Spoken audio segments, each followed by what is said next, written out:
Welcome to the International Catholic University. This is the sixth in a series of lectures entitled The Logic of Religion. This particular lecture is called Modern Interpretations of Religion. I am Jude Dougherty, Dean of the School of Philosophy of the Catholic University of America.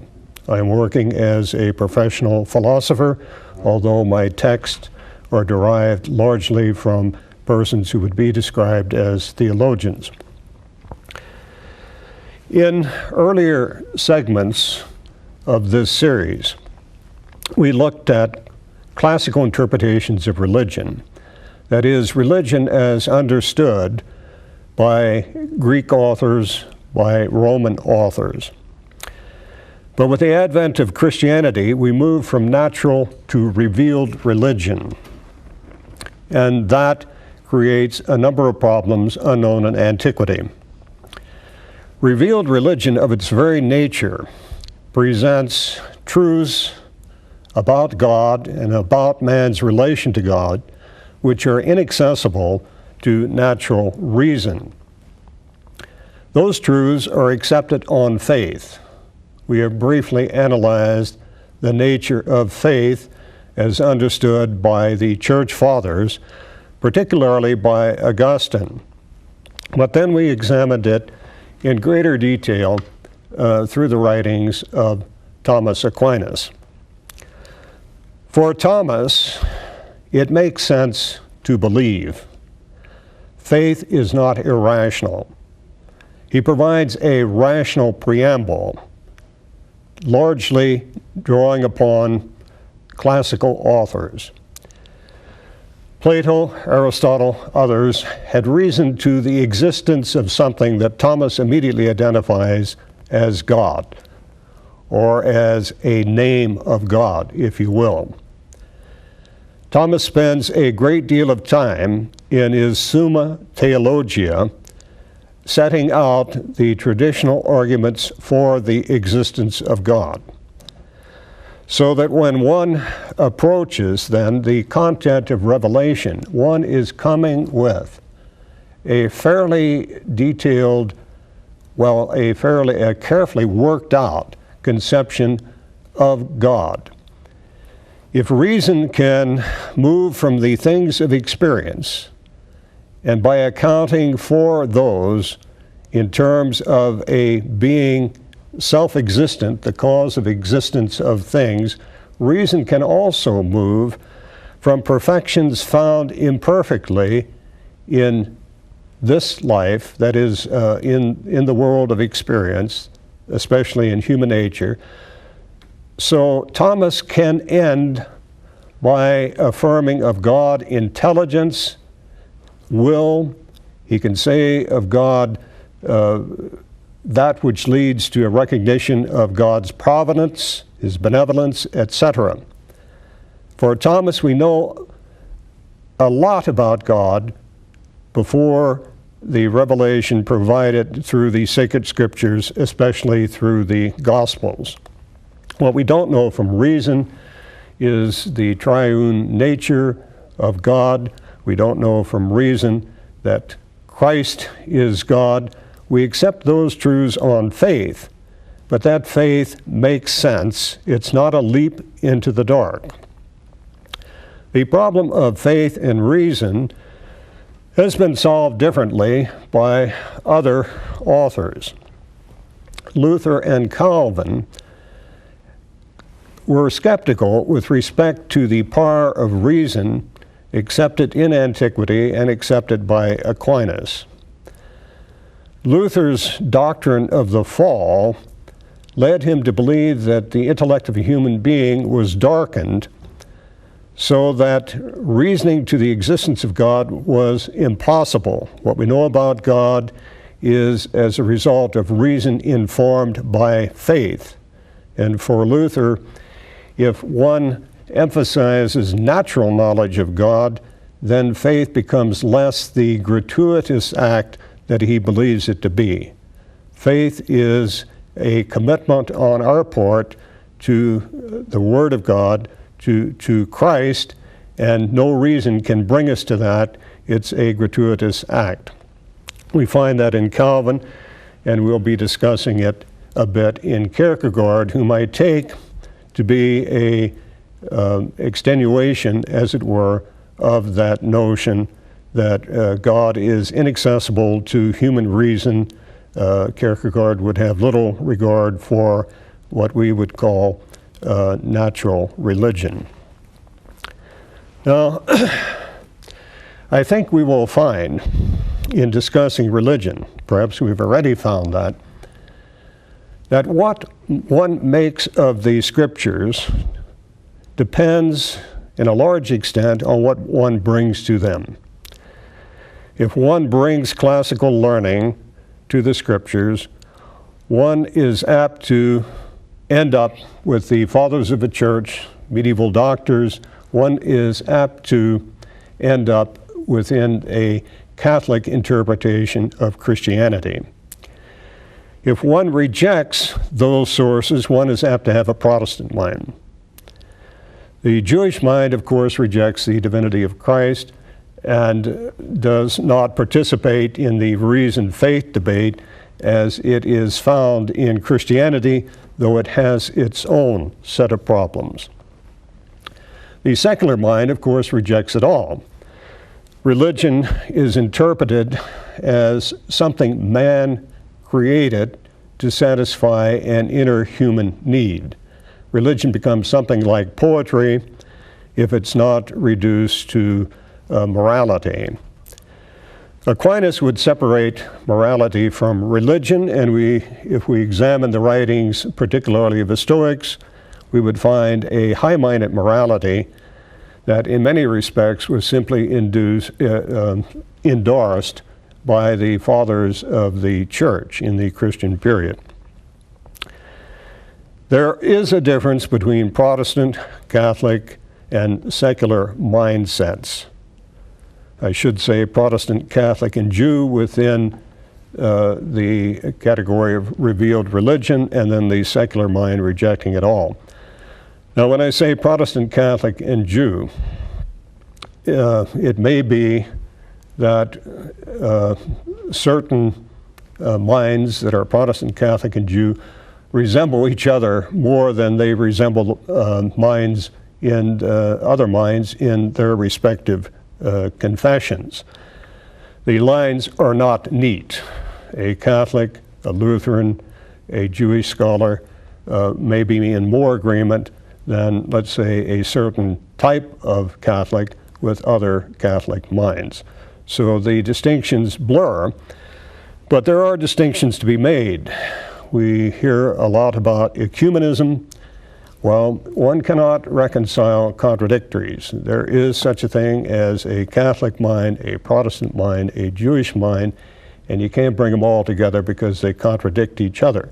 It doesn't prevent religious-minded people from cooperating in the practical order, but you can't affirm and deny it the same respect. The problem that we're confronted with immediately is the faith-reason problem.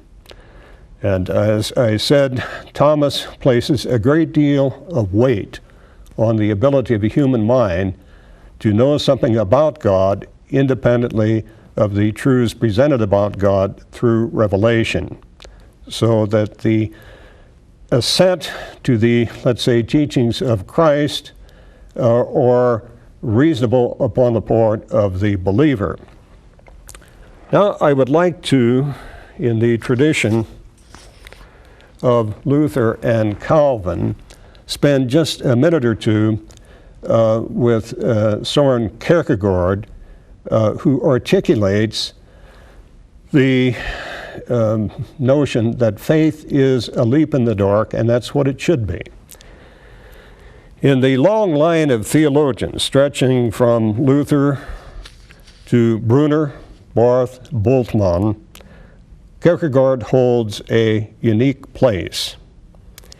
He was the first to state, in more or less a modern form, the case against rationalism. Now, rationalism in this context means that emphasis on a rational approach preamble to the faith itself. The rationalism that Luther was opposed to was the rationalism of Aristotle and the medieval scholastics. What Kierkegaard had to contend with was Hegel. And I might mention, before getting into Kierkegaard, that with Hume, David Hume, in the 18th century, his dates are 1711 to 1776, with Hume, we get for the first time in history a systematic consideration of religion from a philosophical point of view. Now, Thomas works as a philosopher, but he has no treatise specifically as a philosopher on the nature of religion. Hume is followed by Kant and Hegel on the philosophical scene, and we will find that Hume, Kant, and Hegel all had very developed, highly developed systematic studies of religion. And these philosophers, of course, are very much studied in our own time. There is a Hegel Society, there is a Kant Journal, there is a Kant Society, there is a, well, we will see even a Kierkegaard Society, a Hume Society. These meet annually at least. So these philosophers do not belong, as it were, to an ancient past that has no relevance on how we think about things today. They are very much studied today, and they have enlisted over the ages, over the centuries, many, many disciples who work from their particular vantage point. But now Kierkegaard. For Kierkegaard, faith is not a matter of belief. Religion is not a rational affair. He makes in his philosophy a basic distinction between what he calls the world of universals. This is the world of scientific generalizations. Mathematics, physics, chemistry, biology, even philosophy would fit into that category.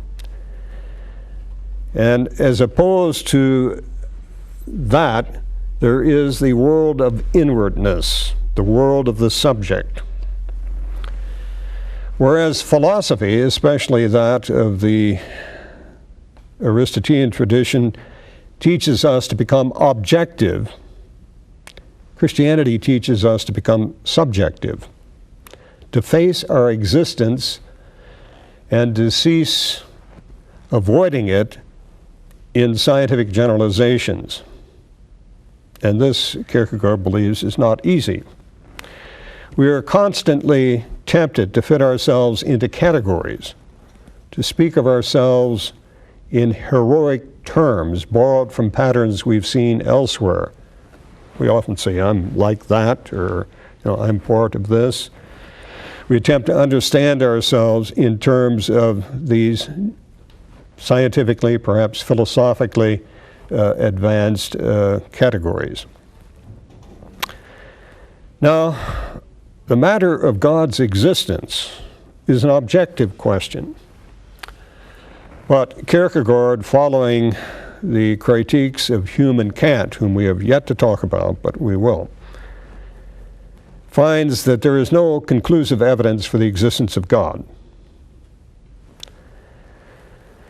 It makes no difference, though, from a standpoint of faith, it doesn't matter whether philosophers can demonstrate the existence of God. Faith is quite independent, doesn't rest on any kind of rational foundation.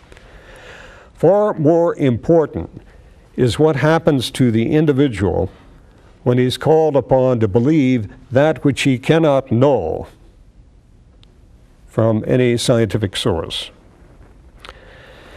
With respect to objective matters, there's always a bit of doubt, even in our science. Very often what is held is provisionally held. We regard science as open-ended, that what we have today may possibly be revised, if not in the whole, perhaps only in the part.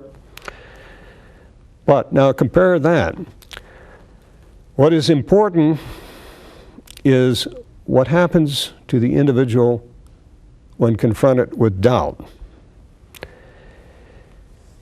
The believer is not turned away by objective uncertainty, but he passionately affirms. Kierkegaard calls this subjective truth. Now, a kind of sophomoric version of that, it's true for me. But Kierkegaard would be a bit more careful than that. Subjective truth is not truth in the usual sense, truth being the conformity of mind with the structures of nature or human nature. Subjective truth is really faith. We can use faith as a synonym. Faith is precisely the contradiction between the infinite passion of the individual's inwardness and objective uncertainty. Inwardness triumphs objective certainty. If I am capable of grasping God objectively, I do not believe. But because I am incapable of grasping God through science or philosophy, I must believe. If I wish to preserve myself in faith, I must constantly be intent on holding fast the objective uncertainty so as to remain out upon the deep over 70,000 fathoms of water, still preserving my faith. That's Kierkegaard from the concluding unscientific postscript. Now, what leads one to make that leap of faith, as it were? Kierkegaard says there is a kind of spiritual growth required to make the leap of faith. That leap of faith which is so important to me as a human being. Again, what he means by faith is subjective conviction, I believe. Objective uncertainty, I have no compelling reason given either by science or philosophy for believing. The man who tries to believe by the use of reason rather than against reason is comic. For Kierkegaard, the question of Christianity, well, the question that Christianity tries to answer is, what does the individual, what does the subject count for? In the ultra-rationally interpreted world, he counts for nothing. He's just one among many, one of a population of 250 million. There, the individual, as he tries to understand himself, finds no answer to what he is or what it means to be a subject. Kierkegaard puts his point this way: take nature to be the totality of created things. This is the work of God. And yet God is not revealed in nature. But within the individual man, there is a potentiality which is awakened as a result of his spirituality or inwardness, which turns one toward a relationship, he longs for a relationship with God. And once that relationship is established, once you recognize that you are a child of God, then everything else changes. Christianity addresses this subjectivity, for its truth exists in that subjectivity if it exists at all. Christianity has absolutely no existence objectively, and neither has the individual person. Now, existence has to be understood here a bit metaphorically. So the question is not whether to accept Christianity on the basis of its objective truth. That, for Kierkegaard, is paganism. And we did find some pagans confronted with Christianity and adopting it because they realized that it provided a superior viewpoint. The question is about the decision one makes in gaining faith. And since it's a pure decision on the part of the individual, no objective considerations bear upon it. In other words, faith is not a matter of belief. And we saw with Aquinas, in faith one gives assent to things that are not available to unaided reason. But accepting those truths on faith is not an irrational act, because what is accepted through faith complements, it squares with what we know to be the case from other sources. Kierkegaard is playing down what we know from other sources. We know nothing in the area of religion. We know nothing that pertains to God except when we make Christianity our inner motive for acting and thinking. Another reason is that the object of faith is not something belonging to the rational world. Well, I've already said that. And Kierkegaard even uses the word absurd. Now here's a quotation that will give us some insight into his reasoning. Suppose a man wishes to acquire faith. Let the comedy begin. He wishes to have faith. But he wishes also to safeguard himself by means of an objective inquiry and its approximation process. What happens? With the help of the approximation process, the absurd becomes something different, less than absurd. It becomes probable. It becomes increasingly probable. It becomes extremely and emphatically probable. And now he's ready to believe, and he ventures to claim for himself that he does not believe as shoemakers, tailors, and simple folk believe, but only after long deliberation. Now he's ready to believe it, and lo, now it has become precisely impossible to believe it. Anything that is almost probable or extremely and emphatically probable is something he can almost know, but it is impossible to believe, for the absurd is the object of faith and the only object that can be believed. That's Kierkegaard. In other words, that which can be cashed into knowledge can be an object of faith.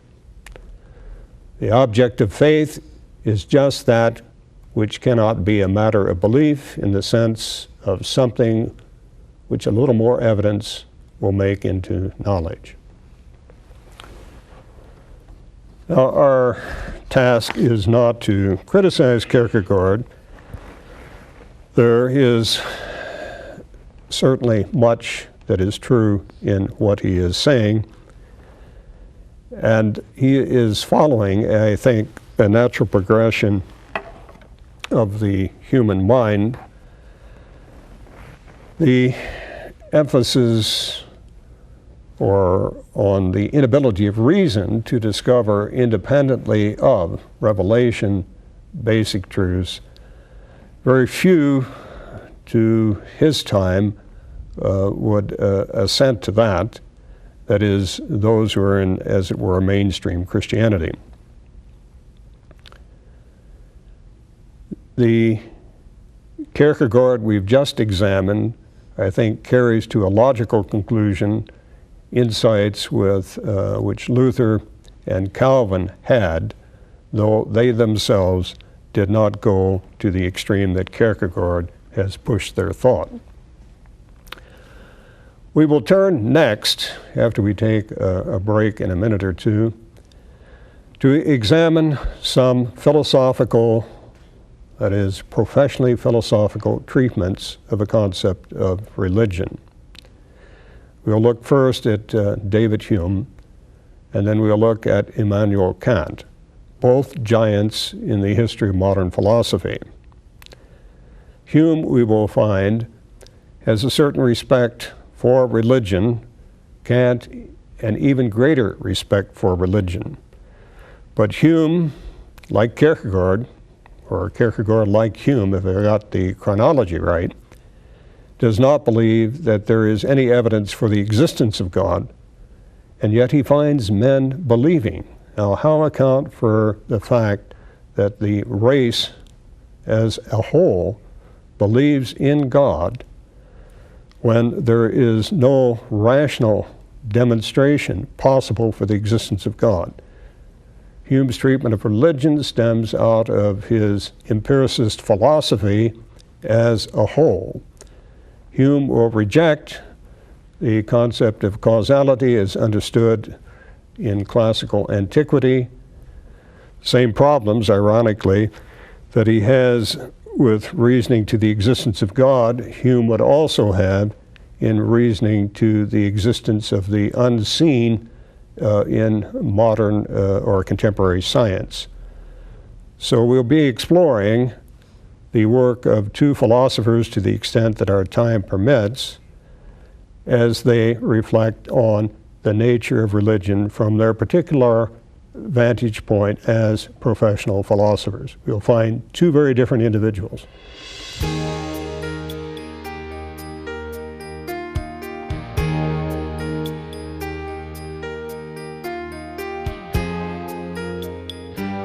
This is Jude Dougherty again. We're about to begin our examination of the philosophy of Hume, David Hume, insofar as it pertains to the phenomenon of religion. Hume is one of three modern giants that one has to read on the subject of religion, no matter what one's viewpoint is. The other two are Immanuel Kant and Hegel.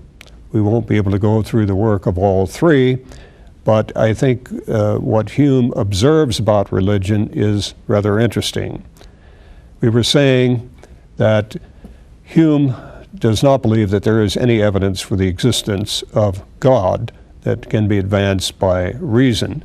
But nevertheless, religion is a human factor that has to be accounted for. Now, I should note that though Hume was a philosopher, he is perhaps best known for his history of England.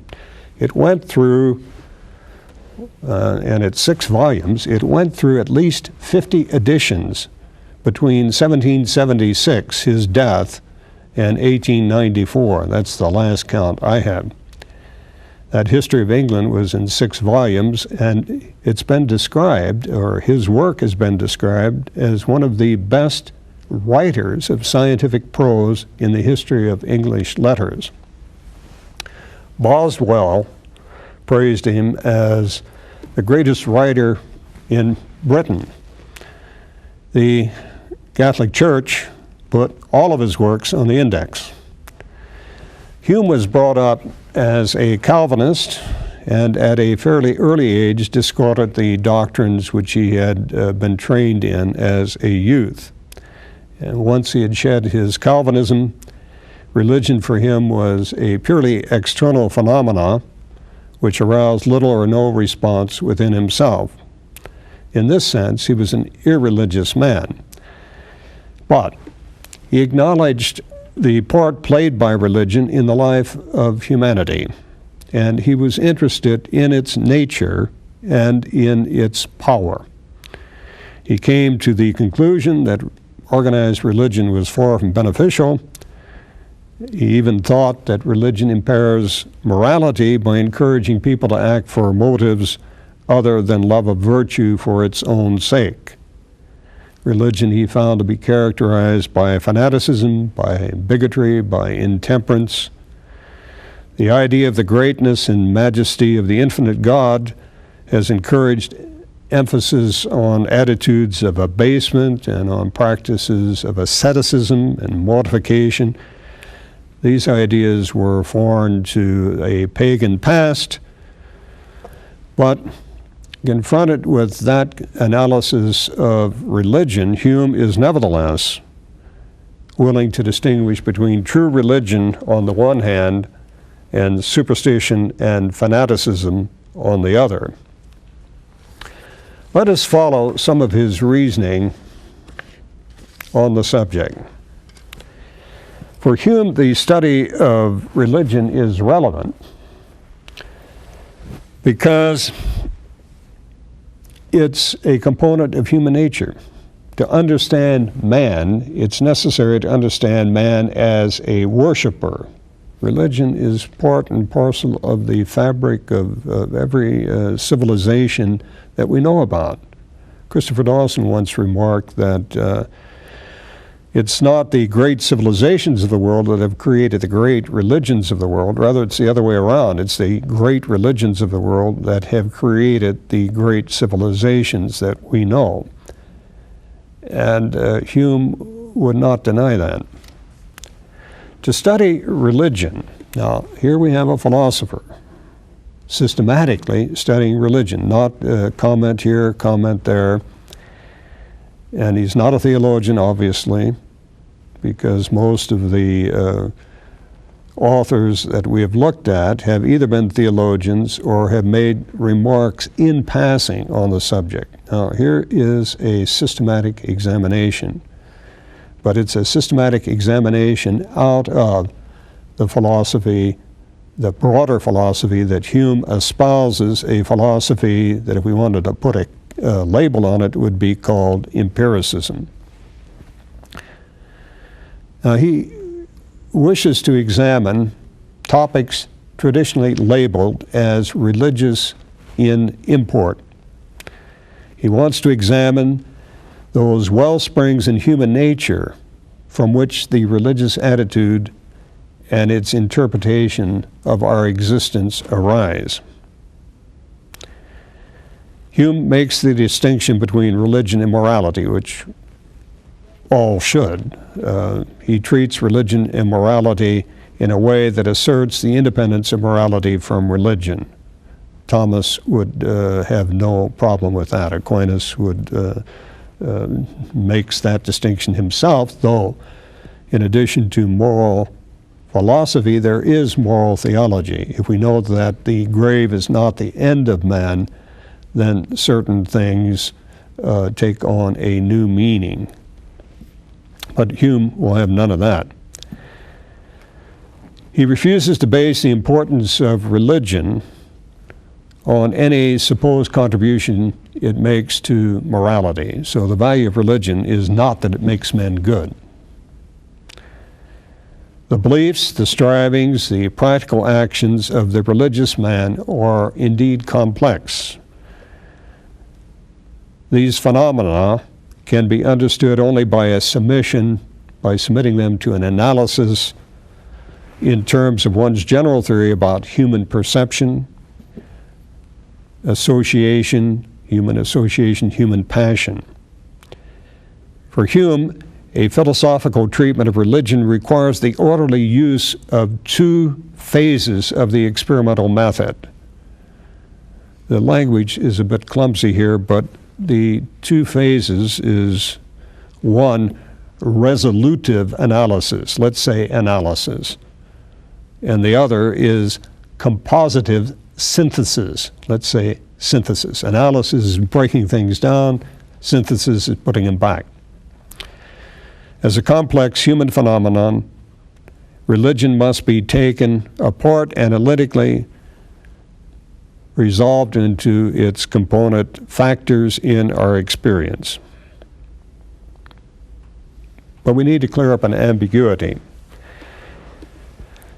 One can take the religious complex to mean a body of teachings, a set of doctrines that could be put down in a catechism, and then a characteristic human outlook Sometimes religion means just that, a religious outlook quite apart from any confession.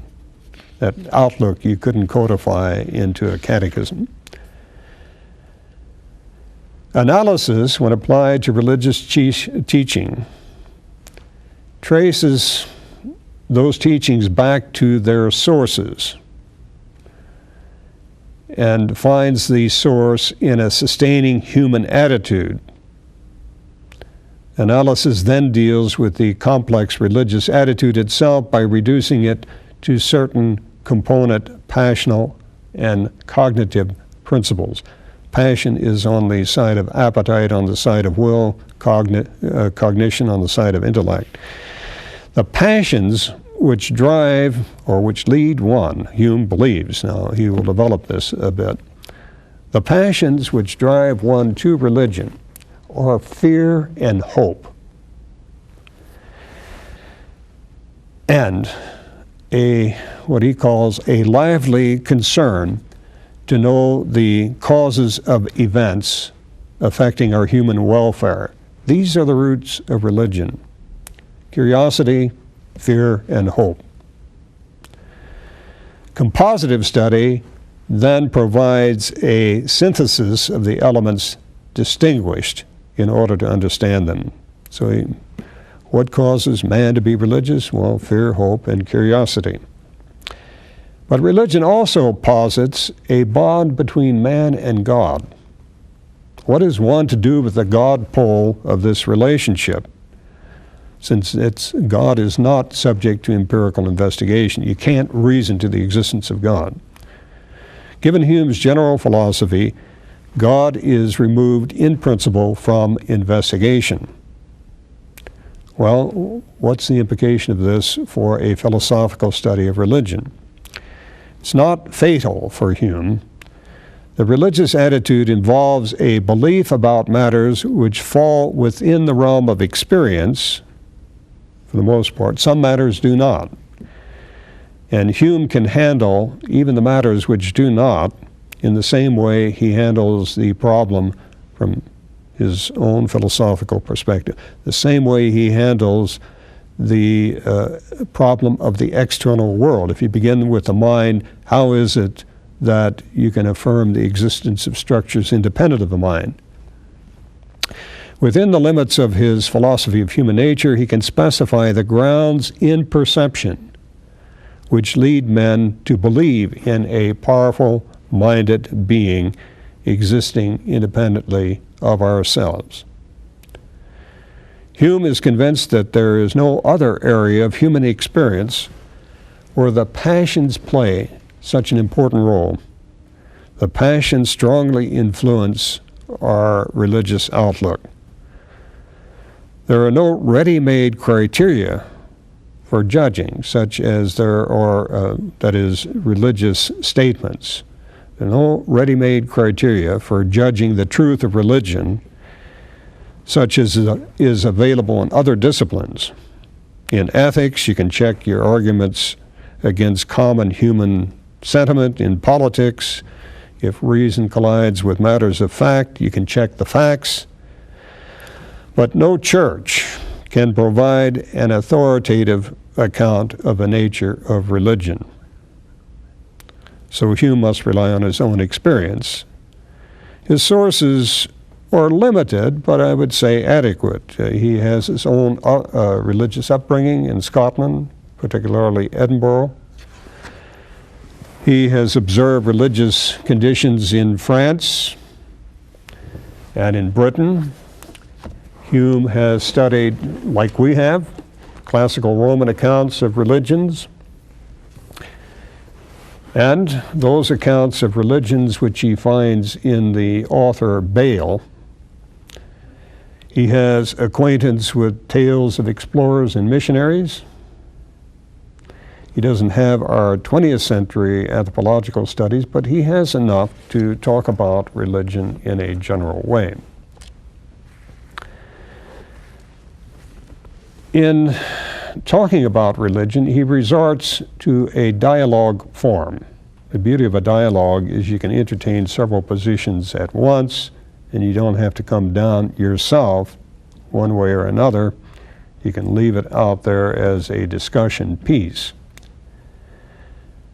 So one of his important works are the dialogues concerning natural religion. The purpose of a philosophical dialogue is not to compound obscurity. That's what he says, often it does. But to illuminate it and to dispel shadows as much as possible. The purpose is not to wallow in uncertainty, but to recognize uncertainty, discover the basis of that uncertainty, and perhaps set some limits on it. He then goes on to distinguish between a pre-analytic and a post-analytic form of obscurity and uncertainty. How do you like that? Pre-analytic and post-analytic form of obscurity and uncertainty. Even after careful analysis, he finds some post-analytic obscurity. His hope is modest, he says, merely to establish some points of orientation for understanding and evaluating man's religious life. Three problem areas he immediately recognizes: the speculative justification of religion, the moral dimension of religion, the relation between philosophy of religion and faith between faith and divine revelation. The important questions which he wants to address are religion's foundation in reason and its origins in human nature. His book, The Natural History of Religion, is devoted mainly to religion's origin in human nature, the dialogues to its foundation in reason. By human nature, he is referring to the passional side of man. His analysis reveals this: religion is a response to a situation. Then he asked, is this passional response instinctive or derivative? If it's a primary impulse, such as self-love, another primary impulse would be gravity. You can't do anything about it. Self-love, you can't do anything about that, assuming normalcy. Then, if it's like self-love, if religion is like self-love, it can't be avoided. It's analytically irreducible. It might figure as an explanation of other phenomena, but it could not itself be subject to any penetrating analysis. On analysis, Hume comes to the conclusion that religion is not primitive in that sense. It's not a primary impulse. It's a composite. It's a derived aspect of our passional life. And he'll relate that in an interesting way to other things. If religion were a primary impulse and analytically irreducible, nothing could be done about it. It would be an irreformable tendency of man without a history and without the possibility of being reformed. The first religious principles, he says, must be secondary, such as may be easily perverted by various accidents and causes, and whose operation too, in some cases, may by an extraordinary concurrence of circumstances be altogether prevented. I think what he's saying here is that religion really is a social phenomenon. Religion springs from passional tendencies which themselves are basic: fear, hope, curiosity. These are permanent and pervasive among the race. Hence, religion can be said to be natural to mankind. But this carries with it no conviction, no guarantee about the human worth and soundness of religious conviction. The human heart is notorious for yielding both good and bad. If in primitive man, religion clearly is the child of fear and hope. It rests probably most basically on fear, that is, upon a concern about the uncertainty and fragility of human existence. This is not stark fear, not terror, but it has a certain imaginative and meditative dimension suited to an enduring condition. It's not the fright we may experience when a door slams. It's a kind of unconscious, permanent attitude or outlook. This fear involves a conception of natural events as being the manifestation of an unseen power, a power driven in some fashion by purpose. That there is an invisible,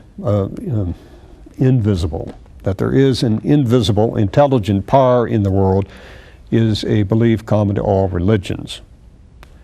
And from this belief follows another, namely that man can relate himself to a presence which is invisible, mindful, and powerful. We saw that even in the Stoic philosophers. Prayer was not inconsequential. Hume, then, will make much of a distinction between popular religious belief and speculative theology. The popular religious attitude cannot rest originally on a speculative theism. Popular religion is not the fruit of theology. The dependence is the other way around.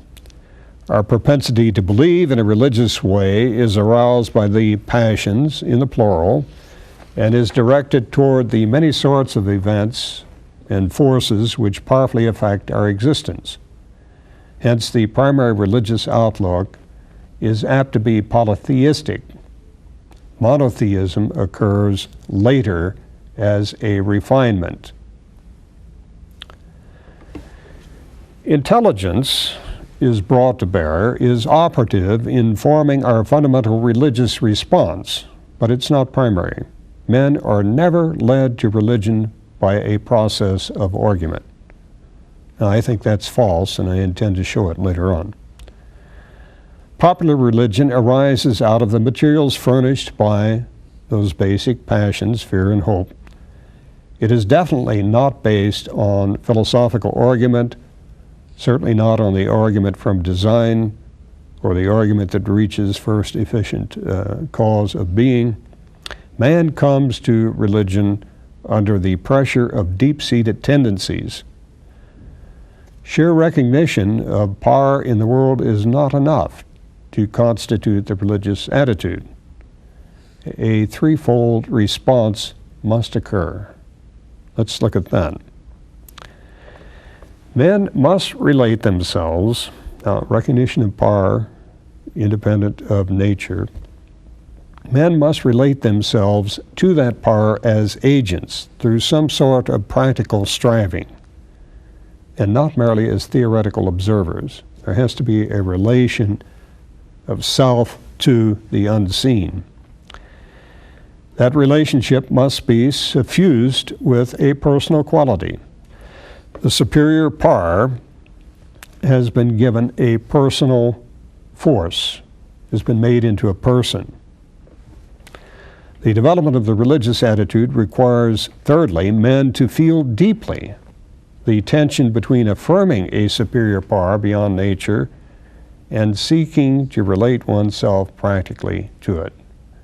If you believe in God, this has implications. Religious striving must be practical and personally ordered, but it must contain a certain strain of transcendence.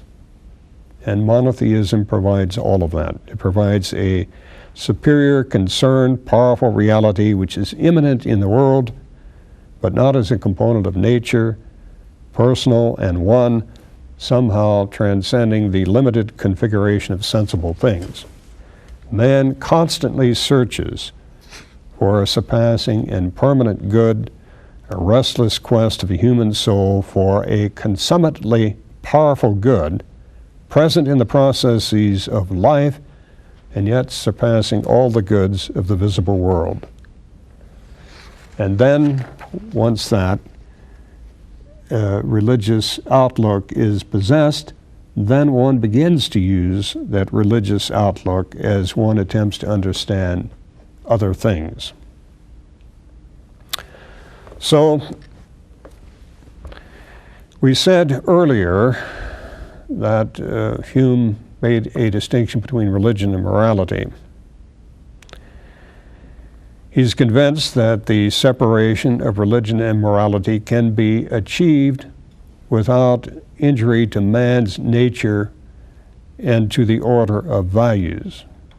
Religion and morality are distinct and even disparate in their respective bases and ultimate references, their motivations and consequences for existence. They are distinct in all of that. Their ultimate reference, motivation, consequences. Morality cannot afford to wait. This is the insight that I really wanted to convey. Morality, he says, cannot afford to wait upon the efforts of natural theology. Man must have some commonly available principles and grounds for moral judgment. That would seem to put him into a position to appreciate a kind of natural law outlook in morality, but his empiricism would render the adoption of that outlook impossible. Hume argues with some of his contemporaries, and I must say that his interest in religion is not nihilistic in the sense that a contemporary Holbach criticized religion. Holbach was under the impression that once you perform the kind of analysis which Hume does, and you show religion for what it really is, human invention, and you have dissuaded people from believing that they can reason to the existence of God, then religion should shrivel up and disappear. But Hume's own experience runs counter to that prediction. For Hume, one's assent to God's reality may be deprived of many of its customary supports, but it still is there to be reckoned with. Its persistence may be taken as a sign of the totally non-cognitive basis of religion. But that's not all that he's saying. He says even the sophisticated inquiry about the orderly aspects of the natural world, believing that they represent the powerful presence of a transcendent mind, the sophisticated believer will not claim that he has demonstrative or scientific knowledge of God, but he will recognize some ground for believing. And a man formed then by Hume's philosophy of nature cannot remain either an untroubled dogmatist or an untroubled skeptic. Hume will give a cautious, highly qualified assent to the religious reference in human life. And the way this works out in practice, in meditation upon the order, the nature of the universe, one is not led to affirm the existence of God, but one is nevertheless put into a kind of pious mode of a kind of interiority which leads one to further introspection. Thus Hume.